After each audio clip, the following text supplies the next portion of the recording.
Good morning, ladies and gentlemen. Welcome back to another episode here on European Confessions. The following story that you're going to be listening to, it comes from a translation of a message that I received. The translation, it reads like this. Hello, how are you? Can you please post my own story? Is anonymous. I have come here because I have my own life's story that I want to share, and everything that I have been keeping hidden in my own heart. For years and years, I have been going around pretending as if I am okay, but there are some choices that I made. I took these choices specifically because of this other woman that I really loved with all of my heart. So this was after this woman had asked me to borrow her some money. At that time, life was very difficult. She then told me that I was not even worth it. And that was the most painful thing that had ever happened to me, because I was in love with this woman. I had sacrificed my all for her when I was still having a job. But the moment that I lost my job, that was when she said that I was unable to take care of her. She then moved on to the next guy who was much more better than I was. That was when I thought about doing some rituals. I told myself that it was far much better that I become a ritualist than to experience the pain of getting in love and losing your woman simply because you cannot afford to take care of her. Yes, I want to tell you that even though you think that Ukuthwala is just a myth, but it is real. It is for real, because I have been living it. I have seen it with my own eyes. I have seen creatures that do look like they do come from hell. I have been possessed by demons, and I can even feel this certain kind of darkness that is always in my heart at all the times.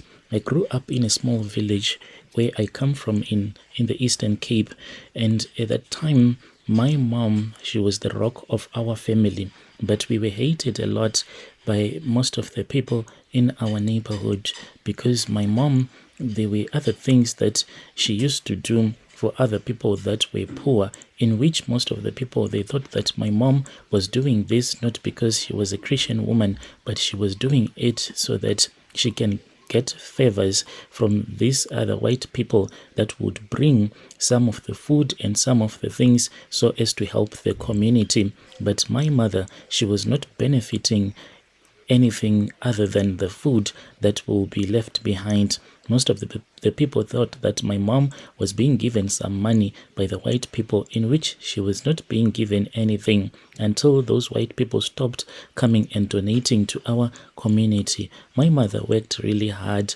always making sure that we had something to eat, and whenever she would go out, she would return back having something. My father died when I was young, so it was just me, my little sister, and my mom. I promised her that one day I was going to make enough money so as to give us a better life, and I wanted to build my mom a very big house, send my sister to a good school, to university, and finally repay my mother for all the sacrifices that she had made for us.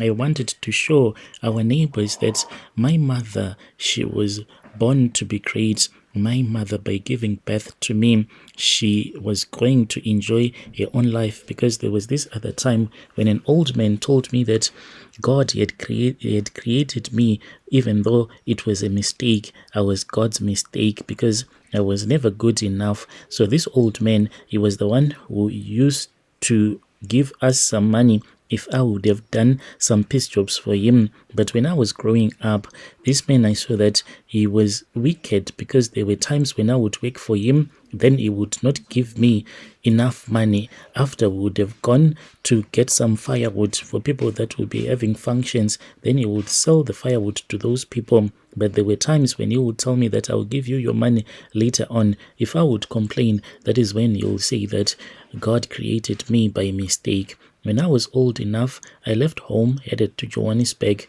the city of gold. I thought that it was a place where all of my dreams were going to come true, where I was going to make something out of myself if I was going to work really hard. So I took whatever jobs that I could find, cleaning your offices, working on construction sites, even selling fruits on the street. But no matter how hard I worked, it was never enough.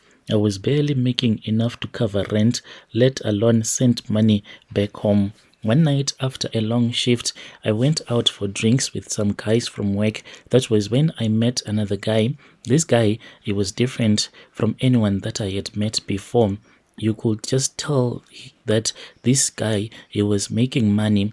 And as we were drinking, that was when he said that he wanted to show me something. We got out and we went to his vehicle. He opened the boot of his vehicle. I saw a creature that even right now, I cannot even understand what kind of a creature it was. Then he closed the boot of his car. We returned back and we kept on drinking. At that time, he was really drunk. And then he said to me, you know, there is more than one way to make money in this city. He said, Josie will chew you up and spit you out if you are not careful. But there is a way to beat the system, to get rich without even breaking your back. But it's not for everyone. I laughed thinking that he was joking. But with the creature that I had seen in the boot of his car, I knew that this man, he had something that he wanted to tell me. He told me that he was a ritualist who had done Ukuthwala rituals, and he wanted to assist me because he felt it in his blood when he looked at me for the first time that he was supposed to assist me. He said, are you willing to give up on something that is precious? If you are serious, I can introduce you to someone who can help you. I did not sleep that night. I kept on looking at his profile, seeing that the man, he was standing right next to a very beautiful car. I kept on thinking about whom I was going to sacrifice, my mother, my sister. Whom exactly was I going to sacrifice? The thought of Ukuthwala rituals scared me, but I told myself that this was a shortcut, a hack to a better life, and I was going to finally get whatever that I wanted. The next evening, I called the guy and I told him that definitely most deaf, I was more than interested to do this Ukuthwala rituals, and he said it is fine. He was going to come and pick me up. He picked me up and we went to this other house. When we went to that house, there was a sangoma who was waiting for us. The man then revealed to me through a magic glass the kind of a life that I had been living, and I saw that I was going to die as a poor man. So the choice was mine. My choice was going to make me to have a better life, to do it or not to do it. He asked me, and I said, old man, let us do it. So that was when I found a black rooster that I was supposed to use in those rituals. After I had bought a black rooster, I gave the old man with some herbs and a few personal items that belonged to me, and then I was told that I had to chant and calling upon my mother's spirit to appear in that magic mirror. As I was chanting, that was when he took a small knife. He took that knife and he pricked my finger, letting my blood drip into a bowl. Then said that as I was chanting, I was supposed to call out upon the name of my mother. And I was saying that as my blood is flowing out of my body, so your blood is going to come and replace this blood that has entered into this bowl. And after that, I saw that there was blood that was just appearing as if it was appearing out of nowhere. The old man then started laughing and he said, it is done, for she is as good as dead.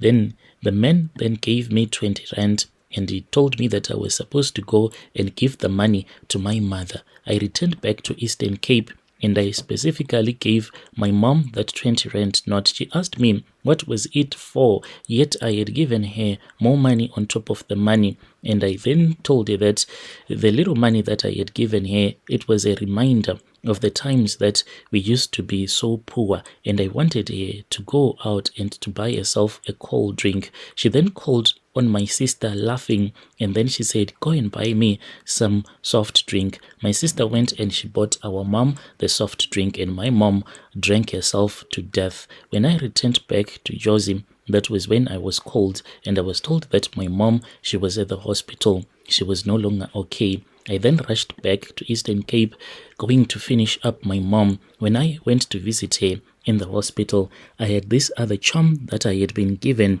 that I had in my pockets. And the moment that my mom saw me, that was when she started crying. People that I was with at that time, they could not understand why she was crying. She was crying because she had seen that I was the one who had sacrificed her in an Ukuthwala ritual, and my mom passed away. She wanted to say something. Do you know that when we buried my mother, she had her eyes wide open, and also she had a mouth wide open. They were supposed to stitch her up at the mortuary, but they said that if they were going to try to do that, since it seemed as if her jaw had been broken, her lower jaw had been broken, if they were going to try to tie her to close up her mouth, it was going to look like a scene out of a horror movie because her jaw had been broken and it was so stiff.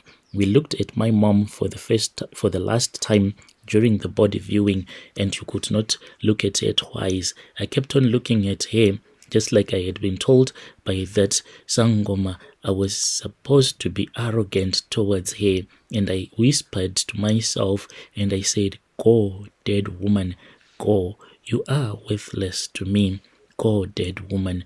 The only thing that was worth my time was when I took your blood and I filled it up in a bowl. Go now, old woman. So when I was whispering to myself all of those cruel things to my dead mother, people thought that maybe I was just a son who was in pain, who had lost his own mother. This is how I did my own rituals. Dear listeners, right there was a message that was sent to me by one of our admin who helped us with this translation. Strange things indeed they do happen in this world.